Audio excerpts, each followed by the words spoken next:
So welcome everyone. This is our second webinar of our winter webinar series this year, focusing on topics to help communities to take action for wildlife. And these topics have been, put together based on conversations we've been having with people out there across Devon. So we really hope that the sessions are useful, but we do welcome any feedback or ideas for future events that you'd like to see. So do either email us or pop it in the chat. So my name is Katie Wilkinson and I'm the Wilder Communities Team Leader at Devon Wildlife Trust. I think I know a few of you that have come here tonight, so welcome. We've also got Hetty, the Wilder Communities Officer, who is busy in the background doing all the tech support, but yeah, she's part of the team and you may have met her on her travels around Devon. This evening we're going to be looking at top tips on how to reach new people, and there will be a slight angle on young people as well. And just to say really that we felt that this was an important topic to talk about, because communication is really important when thinking about reaching new people and telling people about your project. It can really create a buzz around your project and could even help with things like drawing in funding as well. If you think about it, we're being communicated to all the time. So, from the TV that we watch, the social media that we see, and even the billboards that we pass, all of these messages are being taken in by us all the time on a daily basis. And, really it's a real knack to get people to sit up and listen to what you have to say and to be able to reach the people that you want to reach, especially when there's so much other noise, if you like, going on. So that's why we think it's important, and we really want communities to be successful in their endeavours and to reach the people that they want. So we really hope tonight will be useful. So we have Emma Askew from Earth Minutes tonight. I hope I've pronounced your surname right, Emma. She's our guest speaker, and we also have Hayden Gabriel from Sustainable South Brent, and she's our community voice. And she'll be doing a presentation after Emma. So, but we're starting with Emma. Emma is an environmental researcher, communicator, and founder of Earth Minutes. She's worked with national and international companies, organisations, charities, and educational institutions to build impactful, action-driven campaigns and digital learning resources. Her work has included the communications campaigns for the World Congress of Soil Science, Natural History Museum, as well as Coldplay, alongside the Devon Environment Foundation. Most recently, she's been awarded the Founders of the Future Fellowship and has been selected as the Creative Startup of the Year 2023. So we're very excited to have her here tonight, and sharing her experience and knowledge. So in a moment, I will hand over to Emma. But before I do that, I've got a very quick poll question, which should be popping up on your screen in a moment. And the question is, how successful have you been with communicating your project or projects to a wider audience?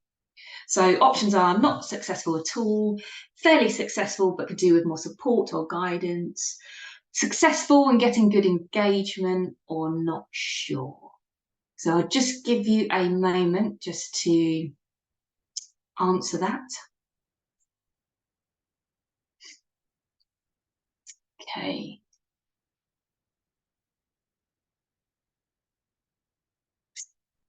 Nearly, I think that's just about 100%. So most of you are saying fairly successful, but could do with more support guidance.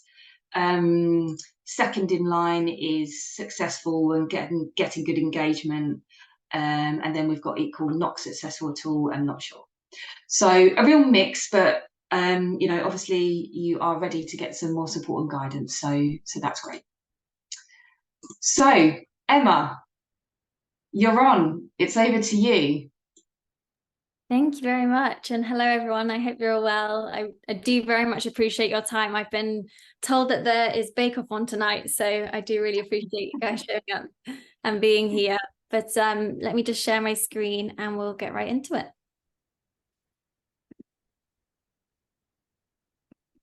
Right. Can everyone see the screen? Yeah. Real. So just to briefly introduce myself, although you know a little bit about me from Katie, I just wanted to share a little bit about why I wanted to do this talk today. As Katie said, I can't echo enough how important communication is. I have been in the soil science sector for a number of years and have worked in a lot of complex sciences, and communication has been always at the bottom of the list, not down to their doing. A lot of the time, it's a lot of barriers facing communications work. So I've been working very hard over the last couple of years to really, really start building communications to be pinned at the top of the list and to work out why and how we can overcome these barriers.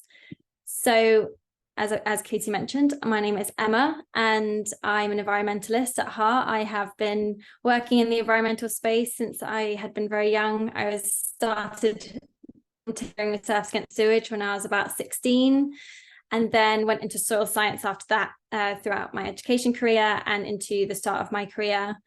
And then from there, I also had got into filmmaking and started to put two and two together about how I could work in the science communication space. And I also, as I had mentioned, really started to notice in the soil science sector specifically the issues around communication, the complexities of the science and how difficult it is to communicate it full stop, but also the barriers of accessibility, the affordability of the communications methods. As soon as we had mentioned film production, there's a lot of assumptions that it becomes extremely expensive. And then also the accessibility of not really knowing where to start or how to start with which communication path to take. Events, film, social media, there's many techniques. So that's why I founded Earth Minutes, and we founded around 3 years ago now. So we specialize in environmental communications, and our mission is to drive the future of environmental thinking and learning. And we work with a number of different organizations, from scientific organizations and charities, all the way to institutions and universities, to really start to push communications further, innovate communications, but also our goal is to make sure that everybody is equipped with the tools and resources to be able to communicate their science and environmental research. And we strongly believe that if we don't do that, then our role as scientists will have failed, because why do we need to discover this research and science in the first place if we can't share it with others? So in terms of what we do, we work in 4 main sectors. One of them is film production, social media, events such as workshops and talks, and lastly, digital experiences, which is slightly more of the education technology side of our work, which is to do with 360 video, virtual reality. And this particular one you can see on the screen here is with our most recent one with Surfs Against Sewage, called Digital Ocean School.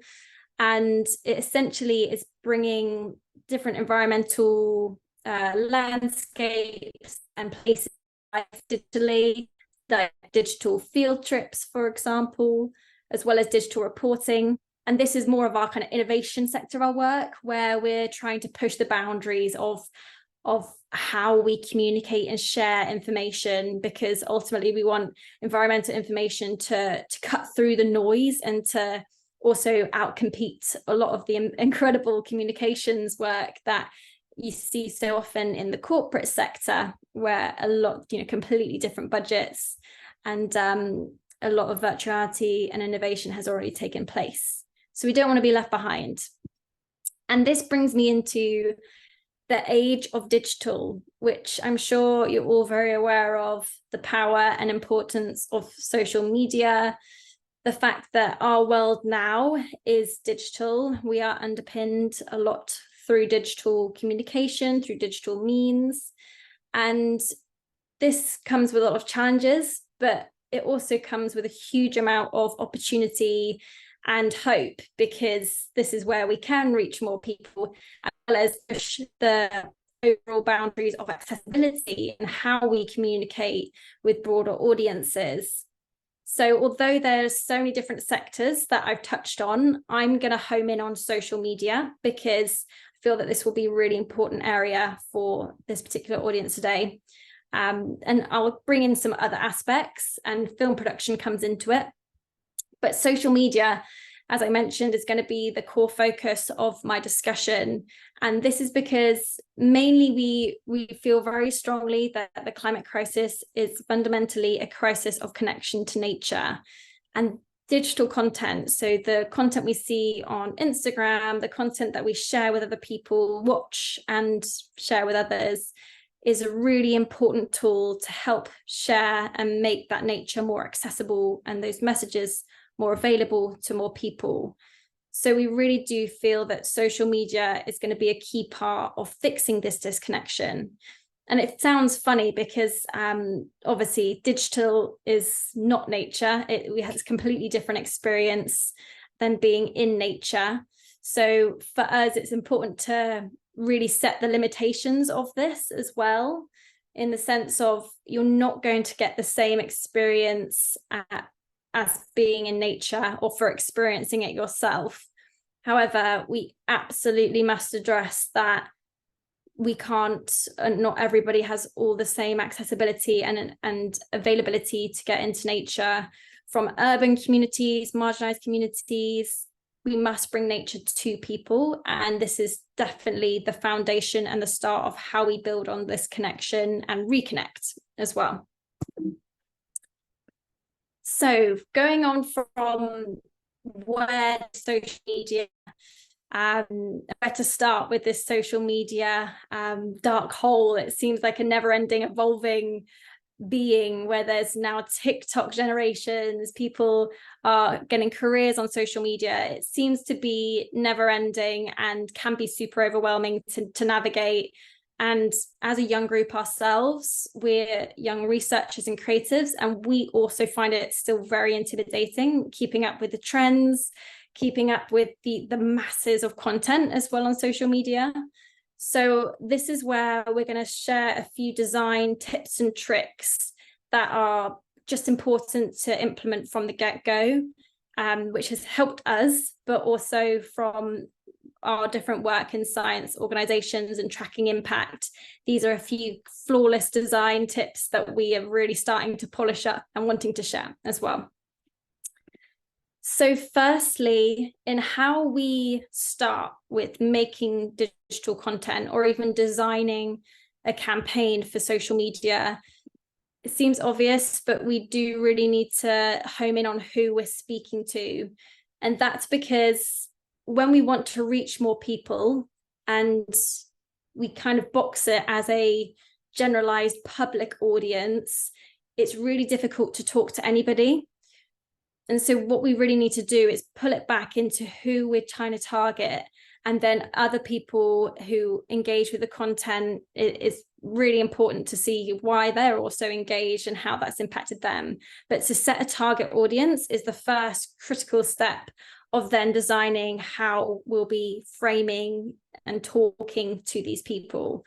So I'm going to use an example of talking to younger audiences, and I'll share a few of our recent campaigns just after this slide.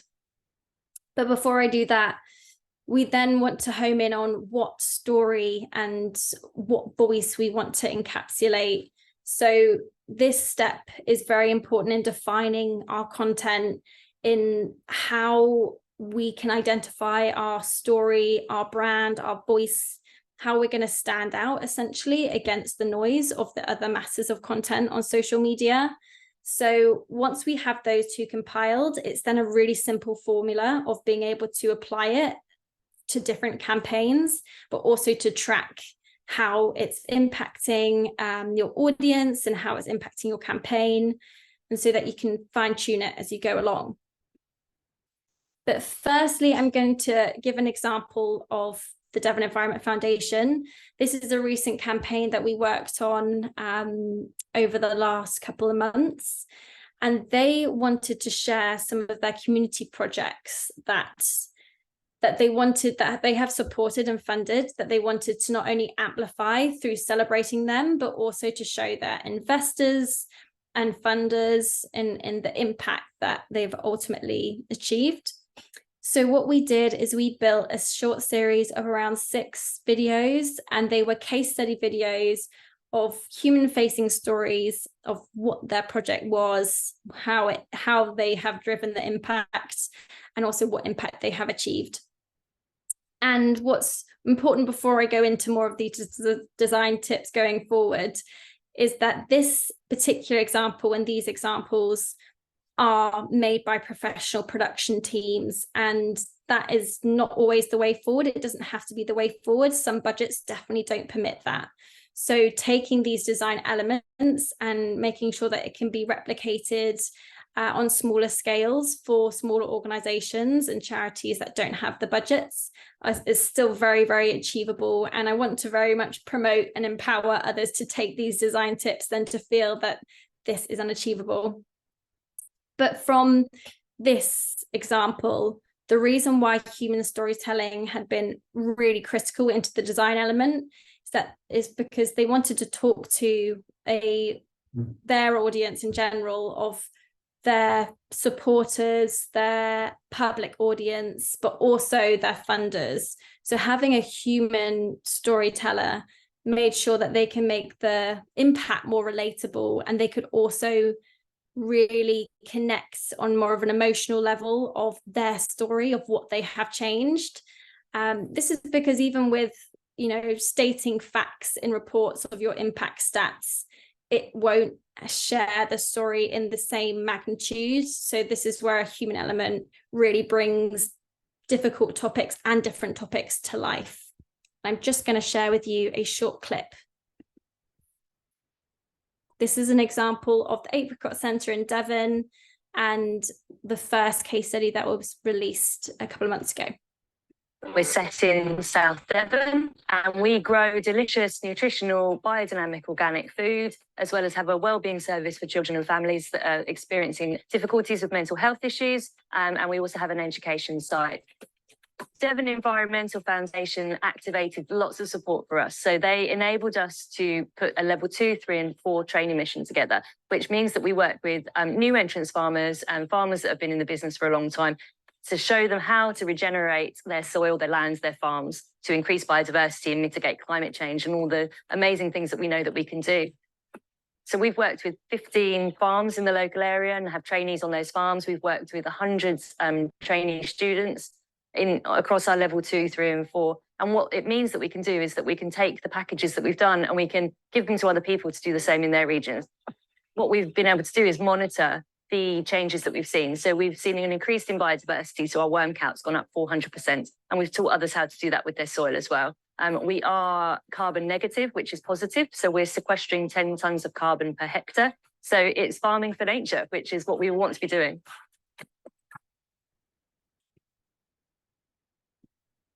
Okay, so what I really wanted to pull from this example, and I can share links also afterwards if you would like to watch more of them or if it buffered at all. But this particular example was important to share because it really makes the subject relatable. So when you're sharing it on social media, rather than sharing the achievement and the stat, having a human underpinned story of what has been achieved has far more emotional reach and will speak to so many more people. And the major importance as well as of encouraging sharing these human stories is that it's really important to celebrate and support the voices that are working with you and also as a result of your community projects. And there's a saying which we live by with our work, and it's actually coined from the disability movement a few years ago, but basically it says it's not about us without us. So we really wanted to share that because it's important to amplify the voices that are part of the movement. It not only really encourages your own community and build strength within your own community, but it will then also reach wider audiences in general and evolve your own community as well. So after exploring this kind of more human focused story of emotionally connecting to why your communities and projects are important, I wanted to share another example of human storytelling with a recent campaign we did with Make My Money Matter. And if you haven't heard of Make My Money Matter, this campaign is essentially encouraging the greening of pensions. So a lot of research undertaken recently has shown that a lot of pensions are invested in fossil fuels. So by switching our pensions to ethical based funds, we can actually have a huge positive environmental impact. So with that topic and that subject, we immediately realized that pensions were one of the most difficult and disengaging topics to possibly work with.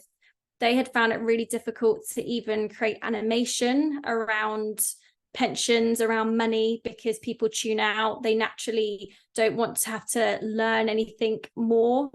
And this is why human storytelling really came into it, because we can actually thread this information and knowledge through human stories and through human perspectives.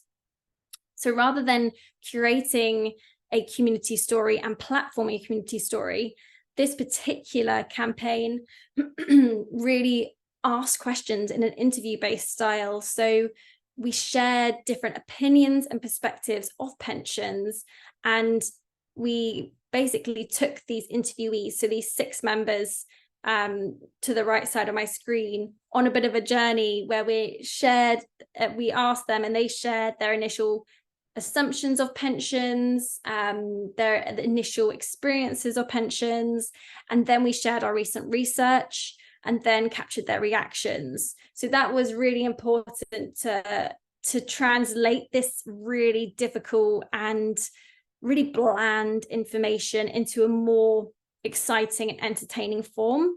And this particularly was used for Instagram and TikTok based social media. So very short, snappy, human focused and relatable content. And then lastly, on a more science-based note, the National Oceanography Centre also used this technique where they wanted to platform their scientists. So they had struggled sharing photographs on social media and blogs. And that is fundamentally down to how the algorithm is now underpinning video-based content. So as a key tip and a takeaway from this segment, especially on Instagram, videos are prioritized in the algorithm, and short-based videos, so around 15 to 30 seconds long. Now that's really key, because if you want to share a short snippet or platform a scientist's work, it is way easier to amplify this and to gain more reach through a short video than through a photograph or text for that matter as well. So what we did is we produced short reels for Instagram, and we interviewed scientists in a very casual and relatable manner. So we made sure that we stripped back the science and made it understandable for a broader audience. And this particular project and campaign was for a younger based audience.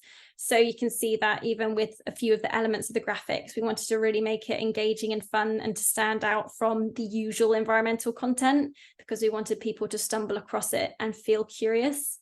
So all in all, this human storytelling is an incredibly important part of connecting with your communities, whether it's platforming your other community members to really build your community strength, or whether it's to reach more people with your purpose, your why, your story. This human-facing content is incredibly important. And lastly, on that note as well, a diverse range of voices for your stories is key, because the more people that people can relate to, and the more people and stories and life experiences you can share that are related to your community work, the larger your community will build.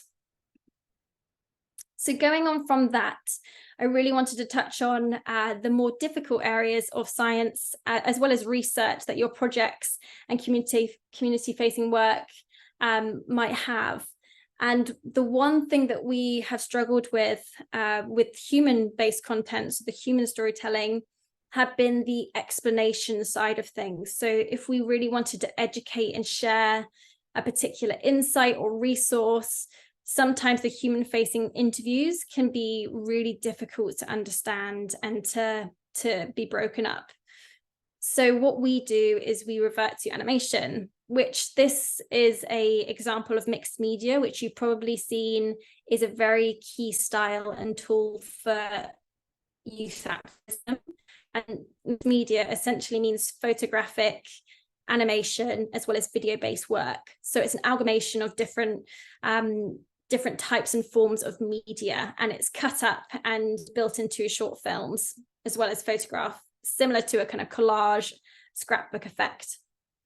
And the reason why I'm sharing this and this particular example is because it's really great for sharing a particular achievement or research that you want to amplify further. So if the key goal of your content and connecting with your community is to educate, then using these forms of explainer animation style are really important amongst your human storytelling. And this is an example with a brand called Ocean Bottle, but I'm actually going to focus on this next example, which is the World Congress of Soil Science. And this is because soil science, again, had been a really difficult subject, like pensions, to connect more people to. And this particular brief had been very broad. They wanted to amplify the importance of soil to a wider public audience, and you can't get much broader than that. So we really homed in on the areas of importance that soil has in cities, in food, in water, and we really wanted to make sure that we had these exciting, concise explainer styles to attract new audiences, as well as especially on forms like TikTok. When you have different mixed media styles like this, it really absorbs the attention span because a lot is going on. You have different assets and different movements on the screen, so it captures attention really nicely. So if it is a complex science or a really difficult science or research to communicate, using this type of mixed media is great for making it eye-catching and for holding that attention beyond the 3 seconds of social media. And I'm just going to share this short video with you to show an example. When you think of soil, what do you think of? Brown, muddy stuff under your feet? But in England and Wales alone, there are over 700 different types of soils. It's a living, diverse ecosystem itself. A teaspoon of soil holds more microbes than there are people on planet Earth. And when soils are healthy, they support us with the things that we need. Soil affects the quality of air, affects the quality of water, and affects the quality of the food we are eating. It's also one of the largest stores of carbon. Soil is probably one of the biggest untapped opportunities for the climate solution. The increasing temperatures, pollution, and poor land management all affect how well the soil can work for us. Without soil, there is no life. And without life, there is no soil. We need well-managed, healthy soils to meet the UN Sustainable Development Goal of life on land. Well, that particular example as well, just to wrap up on that, is really important to stress that the attention spans, especially on social media, are limited. And as much as that can feel extremely defeating, we really see it as an opportunity to really get innovative with how we share these research pieces, these kind of content pieces, how we can reimagine the way to communicate these forms of environmental messages. So definitely with the decreased attention span in mind, using mixed media is an incredible tool. This particular example was built into a wider campaign. Their budget was around £5,000 to do those 4 videos to then use for social media and events. So this is a larger scale project than your average social media based project. So it's definitely, you know, important not to feel that it's completely out of reach, affordability wise, and also achievability wise with skill sets. And I would urge working with different creatives to build more in kind of intense campaigns that will underpin your year goal. But for smaller scale social media based work, it's how we can take these forms of mixed media and build it into even shorter forms, into 5 to 10 second short videos, how we can use these styles on a small level to amplify not only your messages, but also to really capture that attention span. And lastly, just on the note of the mixed media being really on trend with youth activism, if you do want a quick tip of how to follow what's on trend, I would really urge following a few accounts like the Earthtopia account on TikTok. They work directly with TikTok to follow the latest trends and share the latest trends on environmental behavior, environmental interest, and general broader trends as well. They turn very mainstream trends into environmental focused conversations. So I really follow those accounts as a great insight into guiding what you could post next, and how you could innovate your content as well, because I know how difficult it is to look at a blank sheet and to try and create content for the year. So that could be really useful just as a guide as well from both these human animation perspectives. So going on to the strategy of how we build these campaigns as well as content, I really want to urge as well that, again, this is not something that you need to work with professional production teams for. This is something that can be applied on any scale. So it depends how far and wide you want to take it. But firstly, the key and core of it is that we can't just add to the noise. A lot of the charities and scientific organizations we work with feel that they must post weekly to keep up with the momentum, and they never know what to post, and they kind of end up posting either happenings of that week or what's coming up, but it's not useful, it's noise. And the problem is especially with engaging a younger audience, is that people can see right through it. People can see when something's posted for it to be posted for the sake of being posted. What's really important is really building the strategy of building purposeful content, of having a reason for your content, as well as a lot of the time having more of a call to action from the content. So it's kind of a mixture of providing informative content, showcasing what's going on in your community, and also a call to action, but making sure that we don't just add to this noise. And also the important thing that I've been seeing around, as just a side note, is a lot of people we've been working with have been struggling with what to post, but have been sharing news and have been sharing different articles that have been regurgitated from different environmental platforms. And again, unless it's critical to your project and your community work, it will be adding to the noise rather than adding to your voice and your identity. So it's just something to bear in mind even. And then to go into the identity section of it and how we build that further. With our identity, this showcases what we look like, so the actions that we drive, who will be on the team, the community facing our work as well as the branding. You know, what makes you different to the rest of the charities, especially in wildlife, in the sense of there's a lot of charities in this space. It feels like there's so much content that can feel like it looks similar. So how can we identify ourselves differently from the rest? Whether that's through a theme, whether that's through certain motifs, badges, stickers, whether there's something that we can really add into each element of our content, it makes sure that when people see your page, they're looking at it essentially as a bit of a portfolio. They see what you're achieving, what you're doing, and it really draws that attention and confidence in, what you're doing, you're leading on it, and people will follow it. And also they'll join the community. So I guess that's beyond following, how they can actually then take part in it. And then lastly, collaboration.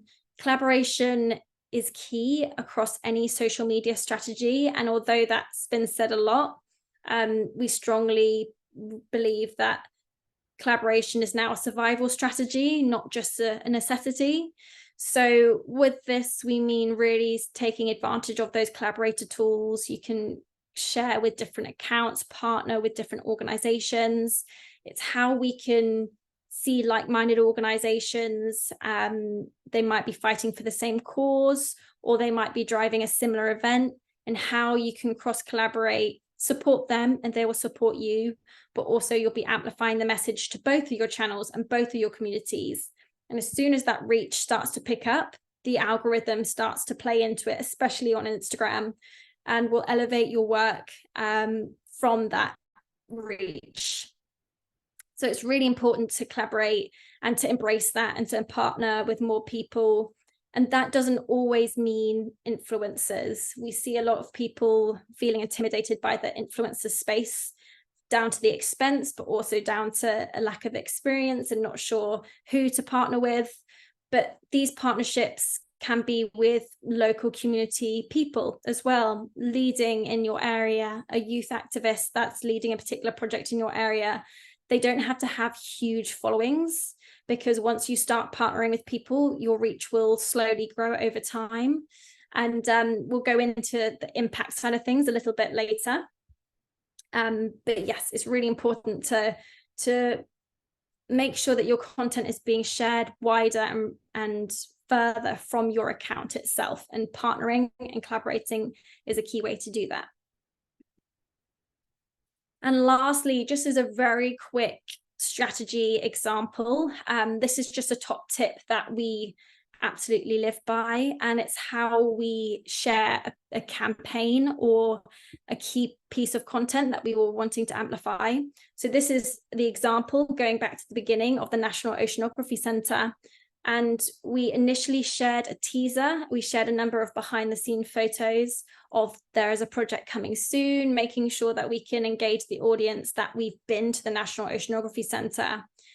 Then after a few weeks, we launched the series, so shared these interviews of these scientists. And that was the kind of key piece of content focus that we wanted to amplify. But then after that, around a week later, we shared the behind the scenes footage of filming that particular series and a few key points of, what we found at the National Oceanography Centre, seeing that the centre through our eyes, and making sure that we remind people to then go and watch the episode and to follow and to support the National Oceanography Centre. So having a teaser launch reminder strategy to it really keeps the momentum going. Sometimes with a hard launch, we find it's difficult to build up that momentum because you've launched it, and it's difficult to keep resharing it and sharing it on your stories and asking partners to share it. So making sure that you build that momentum yourself organically is very, very useful, as just a quick tip. And then lastly, to wrap up the impact of communications, we really, really want to stress that reach and views absolutely does not equal impact. We find this all the time. There are a lot of KPIs are focusing on the number of views of content, and we urge people to explore and push the boundaries of what that could actually mean and how to really push that further. So the first one is accessibility. How can we make this content more accessible to more people, to more audiences? This slightly goes into the beyond subtitles attitude that we have, because we want to produce content that's going to make sure that there's language translation as well as British Sign Language included. However, accessibility will ultimately have a broad audience over the people, especially who you want to speak to. So if you can push the accessibility of your content or events, even however you're communicating your work, then that will certainly have a different impact, and you can really track that through surveys and other feedback forms as well, responses for that. But then going on to action, this is a great one for social media. Rather than just tracking your number of views on a video, how you can track, you know, what people are doing after it, we feel is far more important. So for example, on Instagram stories, you can have a link where you can link a page or petition that you're wanting to amplify. And we find that is a great call to action for any of our content. So with the National Oceanography Centre, then sharing the link afterwards of please go to this particular website or go and follow the National Oceanography Centre.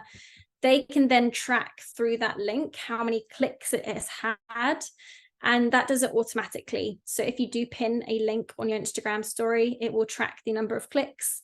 And we find that action is far more useful to us than reach. So again, really pushing it of, it's great that it's shared and potentially 10,000 people have watched it, but what have those 10,000 people done after it? What action have they taken? Were they interested? Were they engaged enough? So we don't feel that the reach alone qualifies as showing how engaging a piece of content or your work is. And then going on from that, in fact, let me share a quick example before I go on. This is a great example of why reach isn't everything. So in 2022, we worked with a charity called Solar Aid, and we worked with an influencer who's absolutely fantastic. But we worked on that particular project to amplify Solar Aid and to get people to sign up to a particular fundraising campaign for the Day of Light. And we received around 30,000 views for that with the influencer. So that was very much reach focused. But then in 2023, we took a different strategy and worked with a professional presenter to make sure that we could communicate a little bit more about the reason and the information behind the Day of Light so that we can pull slightly more educational content in there. And we found that there were more clicks, and so more people were following and going to the website with this second form of content. So although you can see the views are quite dramatically different, essentially half of what they were working with bigger influencers, that we found that the impact, the action taken was larger as a result. So again, that was just through our strategy of working out who we were speaking to, trying to understand our audience better. And as a result, we received a larger amount of action being taken. And then as the last two, do not be afraid if your community is small and your following is small on social media. It actually takes a really long time to build a following on social media. And this ties in with the last point of building a portfolio. Don't feel shy and defeated by your small following and your lack of engagement. If you keep that commitment of sharing your work in an impactful way and using these creative methods to amplify the human stories, amplify the research through mixed media, using these creative strategies and designs, you will then build a portfolio, which will then in itself build a committed community that will be wanting to follow and support your work. So this happens a lot, even with the documentation of the partners that you work with. It really builds up your ethos and kudos of who you are and what your identity and mission is.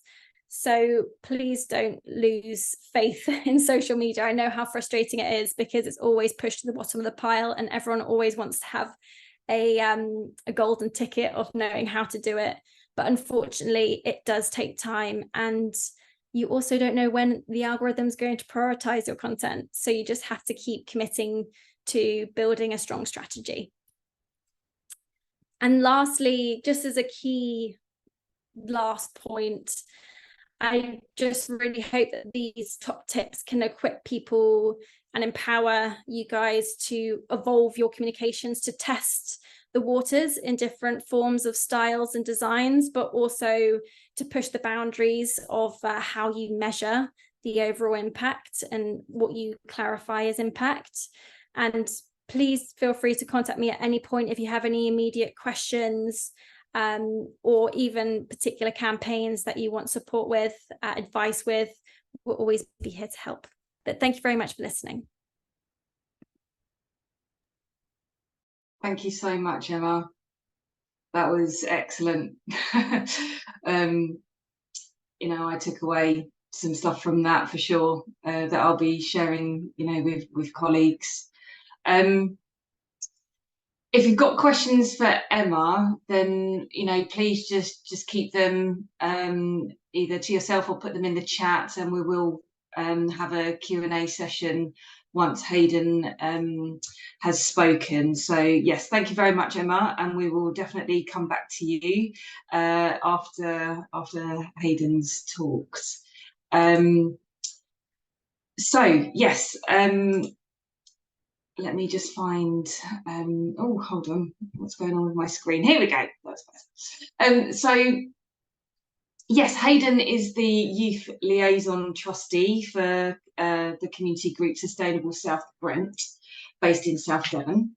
And Sustainable South Brent have had some great engagement with a variety of young audiences, including work experience students, scout groups and volunteers, for their exciting Young Adult Ambassadors programme. And Hayden's going to share their experience with us tonight. So over to you, Hayden.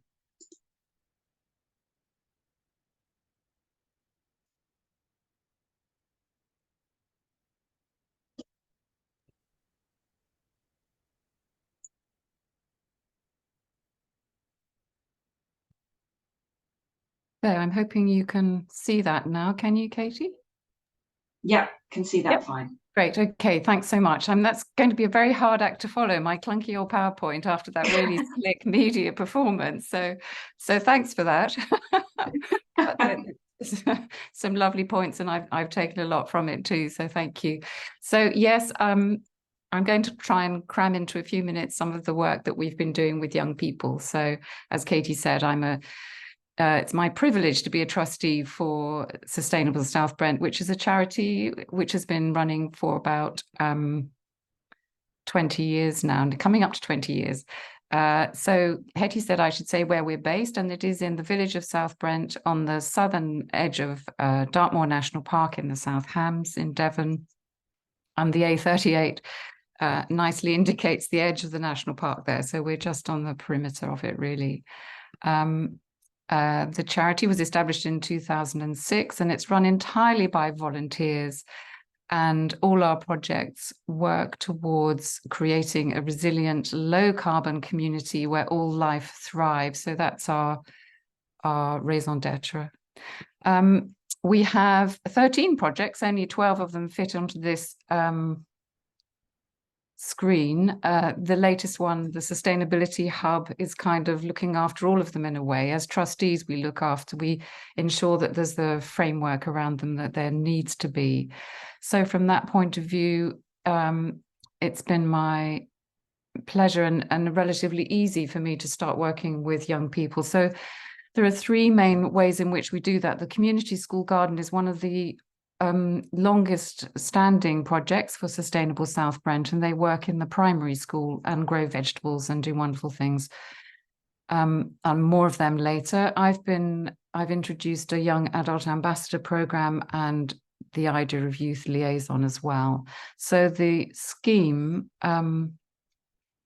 is designed to support and encourage the younger generation to engage with our sustainability and biodiversity projects.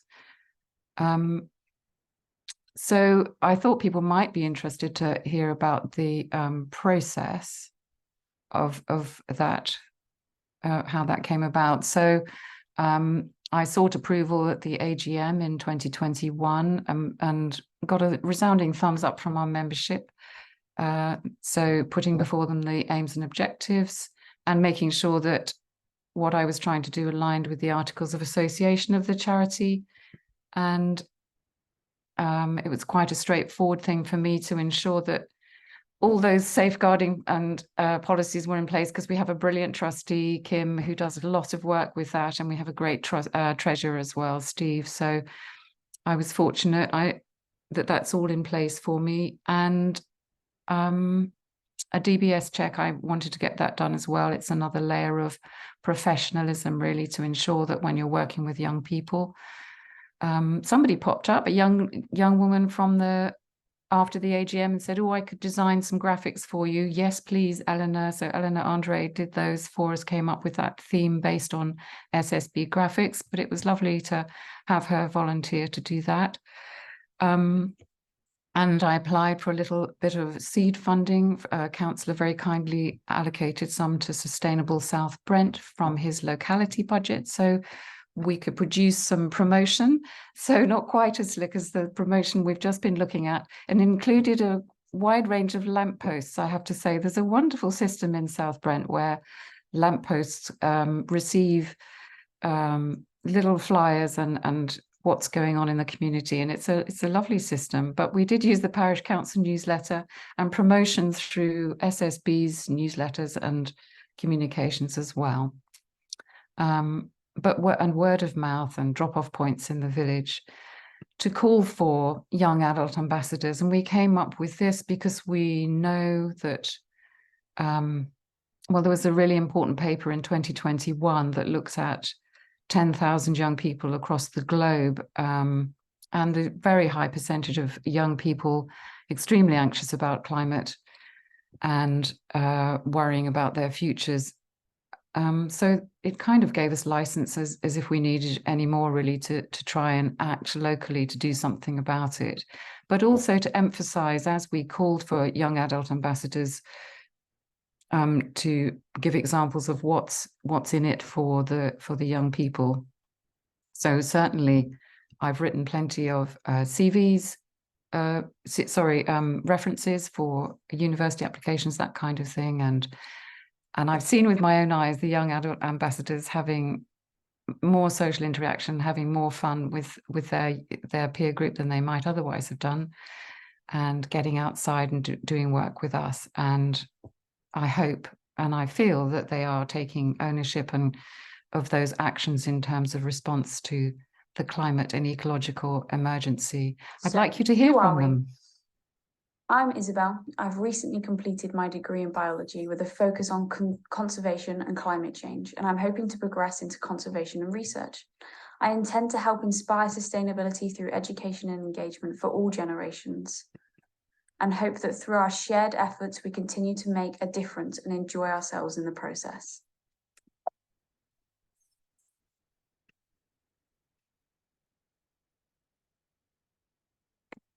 I'm Eleanor, and I'm hoping to be able to bring knowledge from my current environmental studies to support the work of SSB and use my experiences with SSB to contextualize my environmental studies. I'm really proud of where I live, and I want to ensure future generations can also be proud of their homes and green spaces. And I would also really like to see green measures such as electric vehicles and solar panels become more affordable and accessible to a wider range of people. So I feel very fortunate to have two such lovely young people come forward and engage with this scheme. And they posted info about SSB events and activities on Instagram for us, because we weren't very good at doing that. So they've really increased that activity. They came out and volunteered with various Sustainable South Brent projects. And they made a presentation. Eleanor was our keynote speaker at our AGM in 2022, which was a big ask, I thought, for somebody of 17 who was to present to perhaps 50 or 60 people at an AGM, and she flew through that. She did a wonderful and very moving job of that. When I went to present at the sixth form college at Ivy Bridge, the sixth form at Ivy Bridge, there are 250, and I thought that was too big an ask. So I did the presentation, but Isabel and Eleanor came with me. So I began to see how well that worked, sort of being an interface, as it were. So a bridge between younger generations and ancient people like me, who are largely the demographic of our volunteers. So I thought I would like to try and make more use of that generational interface, if you like. So I started to approach existing organizations for young people in our communities to see if there could be a shared benefit for everybody involved.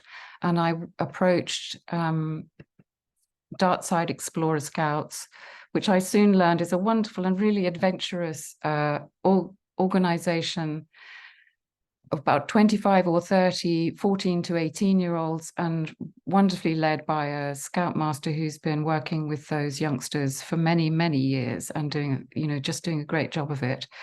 I did contact the college about Duke of Edinburgh's award candidates, but ultimately the one we have working with us at the moment approached me. So that was even nicer that word of mouth got out. And then Ivybridge Community College, I was on the phone with the secretary one day and she suddenly said, would you be interested in having work experience students? And I said, yes, please, immediately, not knowing what we would do with them. But it seemed like too good an opportunity to miss. First of all, our work with the Scout group, we've made nest boxes for garden birds. We've done a greening Christmas activity where we thought about what we do at Christmas and then tried to use more sustainable alternatives.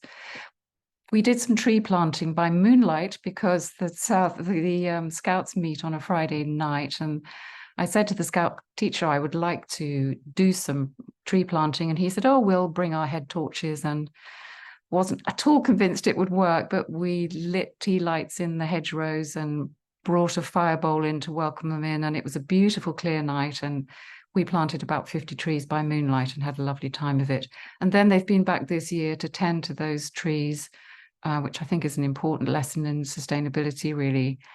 And we're going to be making nest boxes for swifts in February. So just a range of a variety of activities to do with the Scouts. Just one or two images from that. So my role really is facilitating or finding the volunteers who are able to provide those activities, because they're not skills that I have, but I know people who do have them. So it's just inviting people along to facilitate. Here they are planting trees by torchlight. And there are the trees the next spring growing away very nicely. As I say, we planted about 50 that evening. Pulling out Himalayan balsam is something we've done for a couple of years in a row. We found a lot less this year. We like to think it's because we did a jolly good job of it last year. But that was teaming up with not just the Scouts, but also Dartmoor National Park Authority's invasive species project. So it's just bringing together really those people who can facilitate. The Year 11 student we have working with us for his Duke of Edinburgh Silver Award is required to do an hour's voluntary work a week for at least 6 months, at least an hour for 6 months. And he's been working on a project, energy performance certificates, looking at collating information about those EPCs for the whole of our parish. And then here he is at our energy cafe, and again, this intergenerational interface. He's explaining how the EPC works to that householder about her property.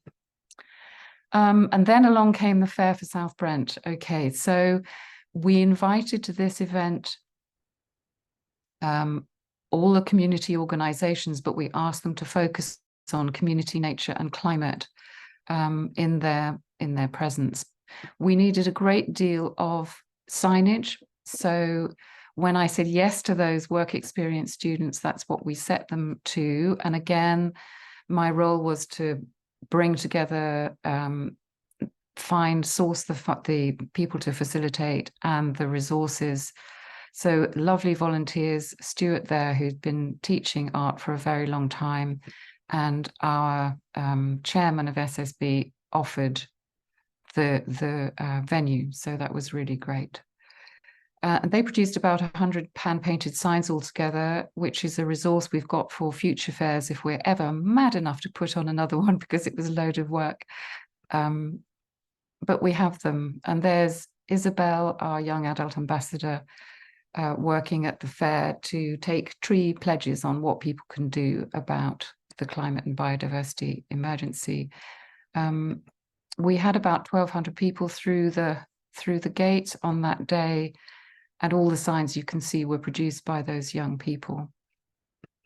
This year, I wanted to get students hands-on with a range of SSB and associated projects. So I put together a program for them, a week-long program, and those students were invited to then reflect upon that experience in relation to their own intentions in their careers and in a global. So to get hands-on with the projects, but also to put in some thinking as well. So the program included Sustainable South Brent's Hedges and Woodland Group, the Community Fridge. Cows in Clover is a conservation organisation working with the National Trust and the Woodland Trust to bring cows into areas to graze at appropriate times of year that will encourage wildflower meadows. SSB's Sustainability Hub, the students visited that. They made community compost. We went to visit the wind turbine, South Brent Community Energy Society's wind turbine, which is a sister organisation to SSB. They came and looked at a wildflower meadow, which is under a Devon Wildlife Trust Management Plan. Thank you very much, DWT, in the Avon Valley project, that really splendid project. And we visited the community school garden. And then, on the Friday afternoon, we sat down and had a nice cream tea in a plenary meeting, and I asked the students to reflect on their experiences. So a very busy week. There's community school garden, just a word about that really, because that's one of the ways in which SSB has engaged with young people for a very long time. 17 years, I think it is, that Helen has been running the community school garden, and she's still as enthusiastic as ever. And it gives all the children a chance to get out there and get their hands in the soil. Helen also works with the eco reps in the school. And the most recent innovation in the school that Helen is organising is a wildlife area for the children, including a pond is under construction. And there's a lovely crossover from that organisation, from the school to the food projects to working with other community groups, making bread, making soup, taking ingredients from the garden, and just lovely crossovers really going on in the community. Amazing volunteers that SSB have. So here is, I just had 2 work experience students, and there's Eleanor, the young adult ambassador. And again, it was lovely as the students arrived that the YAAs were there to greet them and just help out with some of the activities. Here's some of the food we collected for the community fridge from the warehouse. I don't think any of us will ever forget that day. 2,260 free-range eggs that would otherwise have gone to landfill came our way. It's extraordinary, came our way to the community fridge. That was just part of the load, and that happens every week, several times a week, actually 3 times a week, I think now. There we are in the pouring rain visiting Cows in Clover. There we are making community compost. That's a very long-standing project for Sustainable South Brent. There we are visiting the South Brent Community Energy Society's wind turbine, which is an extraordinary project in itself. They raised the funds, they got the planning permission, they put it into practice, and it's now not just generating electricity, but earning money, which goes into sustainable projects in the village. There's the wildflower meadow in the Avon Valley. It wasn't looking as pretty as that when we saw it because there'd been a heat wave. But then that was a talking point too, really. But also we were trying to give the students a really lovely time, some downtime, and treat them a bit with cream teas and whatever. So there was some lovely feedback from them. But I did want to pick their brains. When we visited the Sustainability Hub, which has so many events taking place, and the nature-related events, the talks and the films and the workshops for nature-related subjects are especially well supported. But I wanted to know from the students what else they thought we could be doing to engage more young people and they came up with the idea of running youth volunteer evenings at SSB's hub. I think it's a great idea. I really like this one too. They said we could perhaps engage undergraduate speakers in related subjects. So young people come along and see the next step on their educational ladder, if you like. I think that's a great idea as well. And we could run sustainability events in the school. So go to the school at lunchtime or after school. I think they're brilliant ideas. I haven't picked them up yet. They're still, on the back burner as we look for more volunteers, because that's something else. I mean, Hetty's asked me to mention the challenges, and I'll come to that in a minute, but that's certainly one of them, is finding the volunteers to take them on and commit to them. So student reflections on the week, they'd realised how many aspects to community sustainability they are, but how achievable they are with lots of people involved. We do have some very wonderfully committed volunteers, that's for sure. And it was so good having personal experience with such a wide range of projects. It's helped me to gain a more holistic view on sustainability and how much can go into building a sustainable community. So some lovely feedback from Ivy Bridge Community College and from the students themselves. So to Hetty's point on the challenges, putting everything in place, the logistics, finding the people, not wanting to draw, the people who are going to say yes, but you don't want to overburden them. Due diligence is vital, especially when dealing with the young people. You need that really firm framework that a fairly long established project like Sustainable South Brent can provide. Volunteer fatigue is something to really guard against. And top tips. There's a book called Active Hope, which has been around. It's just had a second edition after 10 years as a reprint.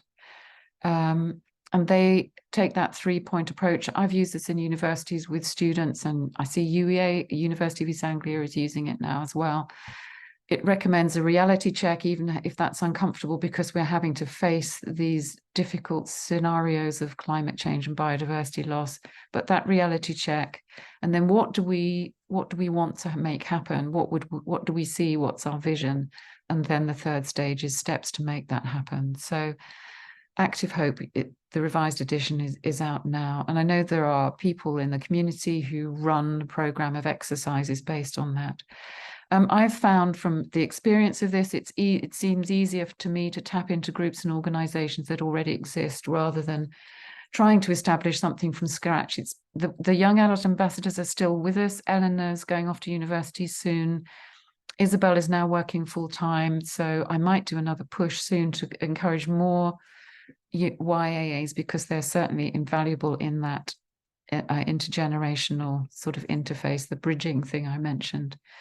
I think it's important to identify what's in it for people. And I love the fact that this Duke of Edinburgh Silver Award, for example, it's really tangible outcome for that student, isn't it? Make good use of community networks and lampposts to get your message out there. And finally, beware of volunteer fatigue and be kind to yourself as you take on this work, and be willing to say no, because if we exhaust ourselves, then we won't be able to do any of it. So I am having to I have to say sometimes I'd love to do that, but it's really worth doing, but I actually can't. I'm up to the max. So there we go, a quick race through. Thanks very much for listening. Thank you so much, Hayden. And yes, very important point at the end there about looking after ourselves, for sure. Excellent. I think that was really inspiring, Hayden, in terms of how you're engaging with young people and what they're doing in your community. Yeah, really great, really great. And that week of work experience sounds awesome. Okay, so we've got about sort of 15 minutes to have a bit of a Q&A. So Hayden, do you want to stop sharing your screen so that we can that's thank you. And yeah, the floor is open basically. So if you wanted to either put your question in the chat, or if you wanted to raise your hand and unmute, and ask a question to Emma or Hayden. I'll kick us off with one from the chat. So I know, Emma, you've sort of already answered it already, but it might be worth just going through it out loud, just in case anyone hasn't seen it. So there's a question around, would you recommend any apps or anything else beyond the social media platforms themselves to help create some of this exciting content in the absence of having a graphic designer? And are there maybe any places that you might recommend for kind of tutorials on this sort of thing? Yes, absolutely. This is a question we actually get a lot, down to the fact that a lot of our examples are professional examples, and it's how we can use those tools. And the same rules apply to how you will build your own content.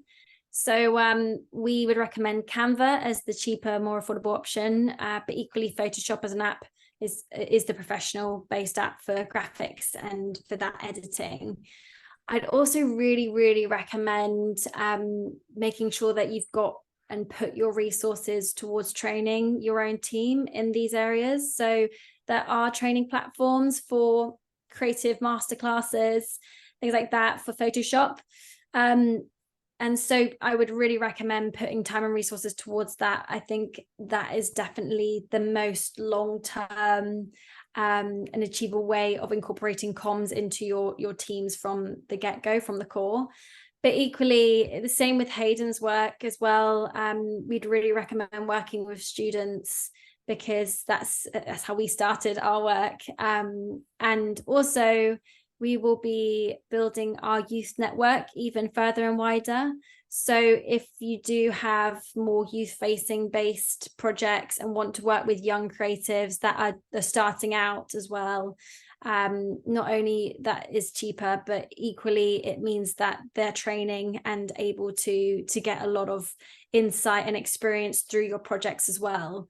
So if that is of interest, and that as a resource is of interest to you, please do get in touch, because we have a youth network of around 100 creatives and researchers, as well as youth activists and speakers. But we are going a little bit broader in the new year of how we're going to run that and manage young people. So please do get in touch if that could also be a useful resource. Thanks, Emma. Brilliant, thank you. So I've written down a few other questions, just myself, of things that I thought would be useful to ask. If anyone else has anything they want to ask, please don't be shy. Read them out anonymously, or you can unmute if you want to. So one perhaps more for Hayden, but Emma and Katie, if you want to add anything, please do. So what advice do you have for approaching local youth groups or schools to kind of begin that engagement journey with them? So maybe over to you, Hayden. Yeah, so as I say, the school secretary was so helpful. So I think school secretaries tend to know everybody, don't they? And they'll know which member of staff will best deal with your query, really, I think. So that was the way in for that one. Although, again, word of mouth and personal relationship, if you happen to know a teacher at the school that you're thinking of approaching, then that's the way to do it. And again, the Scoutmaster, I asked around who knew the Scoutmaster and managed to get an introduction that way, and then made a fuss of him and took him to I made the chair come along as well as me, and we made a bit of a fuss at the local cafe and had a tea with him, and just to really insist on our seriousness about wanting to sustain a relationship, and there was a sense, quite rightly so, that we were trialed for one, and then actually that was quite professionally run, and so here's my risk assessment, here's my program of events, and so just maintaining that level of professionalism, I think, is reassuring for community groups. And I mean, I was very lucky, as I say, that Sustainable South Brent is a very good reputation, deservedly so, in the village, and so that opens doors a bit as well.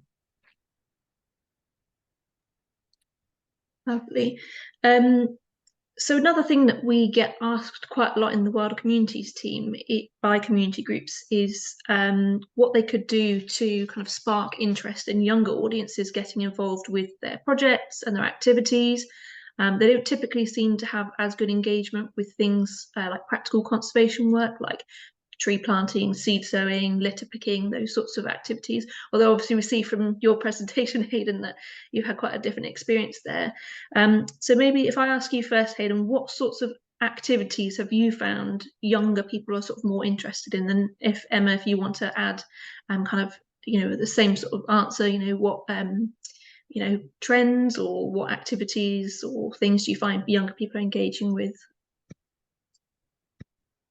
I think because the Scout group is very adventurous. It's, you know, they do a lot of outdoor pursuits, and they went and camped on an uninhabited island in Scotland for a week. Can you imagine taking 25 youngsters to an uninhabited island in Scotland, and all the provisions you need have to be with you? How much food do you need for a week? But anyway, they're used to doing that kind of expedition. So I guess it's about tailoring what you're asking the young people to do to their existing capacity and their existing skill set to a degree, but then also providing them with an additional experience. So it's a case of balancing it, isn't it? About meeting them where they already are and then providing something new and exciting. And, you know, they hadn't been Himalayan balsam pulling before, and they hadn't been tree planting, to my knowledge. So it's about providing variety and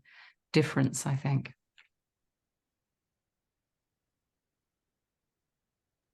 That's great. May I add to that? Of course. Yeah.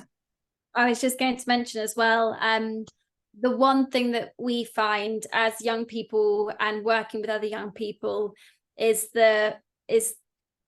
be expected or be prepared to be able to lay the groundwork and to reconnect people to certain topics. So a good example would be, we were working with local school groups in London regarding ocean pollution with surfactant sewage.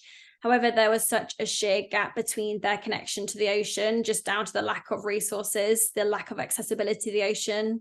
They felt like it wasn't their problem. They were far away from it. So prepare to put the groundwork in to build that reconnection before then engaging them in a subject, mainly because at the moment, the education system isn't providing that support or foundations to become connected to nature, especially with urban communities, as well as marginalized communities. So making sure that further effort is taken to reconnect before approaching and engaging is definitely fundamental. Brilliant. Really good point, Emma. The next question is for you, Emma. So are there any funds or other initiatives to make campaigns like yours, like Earth Minutes, possible? I've volunteered at a lot of great projects, and unfortunately they don't have the funds and time to share their work. So do you know of any? And Kate, if you know of any, you're welcome to add to after. Yeah, the funds are a huge barrier in communications in general, and as much as we want to push it to be at the top of the list of everyone's priorities, we know that funds is fundamentally limited. So the way that we work is sometimes through grant-based work. So there's a few local funds here in Devon, like the Dixon Foundation, the Devon Environment Foundation specifically funds nature-based solutions. There are also kind of broader funds as well, which I can send a list, actually, if that could be useful after this call, that I can't remember at the top of my head, but there is definitely quite a few. And then also from that, I would really encourage sponsorship, not just going down grant-based route, because we work with a lot of different like-minded companies that have completely different sized marketing budgets. And it completely depends on when their marketing budgets need to be spent by. But making sure that you build those partnerships with those sustainable brands and businesses means that you get to know when the marketing budget becomes available, when they would be interested in sponsoring a small project. Like, for example, Faith in Nature sponsored our most recent youth event at the Eden Project. And the OVO Foundation is another foundation that prioritizes working with young people and young campaigns. So there is a lot out there, but it's be prepared to get innovative in how you secure the funds. Sponsorship, especially on social media, is a great way of doing it, because you can partner and collab on your social media post with those brands, whether it's local brands or more global. But yeah, there's definitely a few routes of doing so. Thanks, Emma.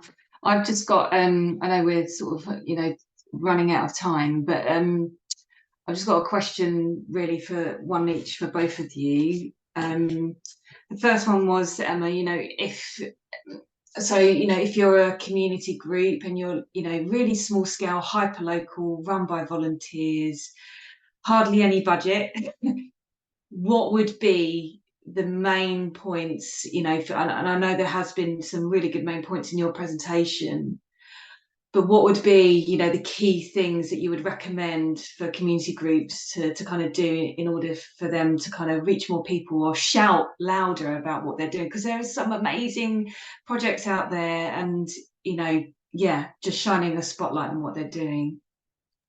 Yes, definitely. The main thing to take away from the projects that I've worked on and shared today would be video content.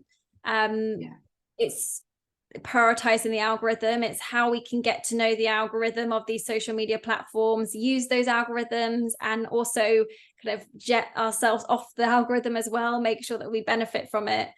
And video is the priority at the moment across pretty much all platforms, especially Instagram and TikTok.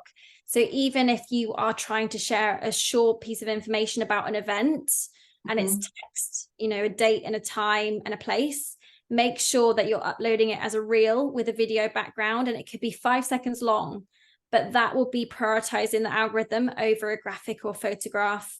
And a great platform to see that being done on is Earthrise. You can see some of their key pieces of research are reels with video backgrounds, and that's because it's benefits with the algorithm. So make sure that you keep up on the trends and the algorithm priorities, because then you can really play into that. Great tip, Emma, thank you. And then one for Hayden quickly. You know, just thinking about that, you know, having younger people involved in the work of Sustainable South Brent. I just really, you know, what have they taught you? You know, as that kind of you know, linking with that younger generation, you know, have they, you know, skewed, you know, change your perspective or change the way you talk about things? You know, what have they taught you? Yeah, they've definitely, you know, I came up with this young adult ambassador scheme, there it is, and then actually, well, let's put it in place and see how it works. And no, that's my I think that's a really important point, is to remain flexible. I think it's one of the things that they've taught me, is I might have this idea of how it's going to work, but in actual fact, you have to have that idea and then set it off it goes, and then you have to see how it works, and actually, oh, that's not working as I thought it was. I had thought that they would put on events for young people, that they would do that work. Perhaps if 10 had come forward and not 2, that might have been doable, but they're very busy. You know, it's been an insight into how busy their lives are. So I've been very grateful that they've managed to do anything at all, frankly. They've been so busy. So yes, they've reminded me of that, and they've made me observe what's going on. And it's this thing about shifting from expecting them to produce events to thinking, well, actually, they're a wonderful, invaluable interface to have as I arrange events, or SSB events crop up, or, you know, other community groups, to have them there is really valuable. So yeah, that's a very big thing they've taught me. And a really important one, isn't it? That flexibility, and actually not just sticking to something because that's what you had in your head, but actually going, oh, actually, this has completely changed my perspective. And just constantly being able to reflect on what's actually going on the ground. Yeah, absolutely. So important in this field of work in particular. Yeah. Okay, so we've just got a couple of minutes left. Are there any more questions from anyone else? So it doesn't look like there's any other particular questions, just some comments around the links for kind of funding opportunities and potential training platforms and things would be useful. So we'll definitely make sure, and Emma's dropped some in the chat already, but we'll definitely make sure we send those out in the follow-up email. But just to quickly add back to Katie's question around sort of engaging, you know, a really hyper local community. Obviously social media and everything's such an amazing and fantastic tool, but also we'd probably add, don't forget about the old school methods as well. So, you know, use your personal networks, whether that's friends, family, local groups, you know, it could be parents and toddlers groups, youth clubs, retire groups like U3A, even running groups, walking groups, faith groups, school PTA, anything and everything you can think of. Don't forget, different people have different needs. So, you know, put yourself in their shoes, as, you know, as mentioned earlier. Get to know your audience, you know, really get asking people and sort of just get listening as well, because they'll be able to tell you. Don't forget to utilise local communication opportunities as well. So that could be community Facebook groups, it could be other social media groups, it could be, like Hayden's mentioned, parish newsletters or magazines, notice boards, or as we've heard, lampposts even.